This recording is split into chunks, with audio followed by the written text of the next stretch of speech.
ಈಗ ನಂಗೆ ಕರಿಯೋ ರೋಲ್ ನಂಬರ್ ಅವರು ಬೋರ್ಡ್ ಮೇಲೆ ಬಂದು ತೇಲ್ಸ್ ಥಿಯರಮ್ನ ಬರ್ದೋಗ್ಬೇಕು. ಈ ಕ್ಲಾಸ್ ತುಂಬಾ ಜಾಸ್ತಿ ಲೋ ಮಗ, ಮ್ಯಾಥ್ಸ್ ಸರ್ ತೇಲ್ಸು ಅಂತಿದ್ರೆ ಕೆಳಗಡೆ ಸುಮ್ನಿರ, ಹೋಗೋದು. ಏನೋ ಮಾಡೋದು. ನೀನ್ ಬೇಡ ಕೂತ್ಕೋ. ಏಯ್ ಲೋ,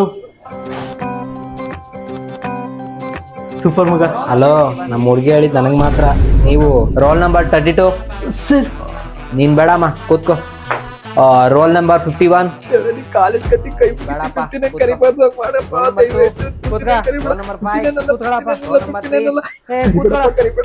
ಏನೆಲ್ಲ ಓದವ್ರೆ ಸಿಗ್ತಾವ್ರೆ ಈ ನನ್ನ ಮಕ್ಕಳಲ್ಲಿ. ಸರ್, ರೋಲ್ ನಂಬರ್ 59 ಕಳ್ಸ್ಕೊಡ್ಬೇಕಂತೆ. Roll number 59. ಕಂದ, ಈಗ ಸಿಕ್ತೇನೋ? Sir please sir, next period ಕಳಿಸ್ತಾರ ಆಗುತ್ತಾ? ಬೇಡ ಬೇಡ ಬೇಡ ಬೇಡ ಬೇಡ ಬೇಡ. Okay sir, thank you. ಪುಟ ಬಾರೋ, ಪೈತಾಗರ ಸೇಮ್ ಬರಿ ಅಂದ್ರೆ ಪೈತಾನ್ ಬರೀತಿದ್ ನನ್ನ ಮಗ ನೀನು. ಇವತ್ತು ನಿನಗೂ ನಿನ್ ಪೈತಾನ್ಗೂ ಬಾರೋ ಪುಟ.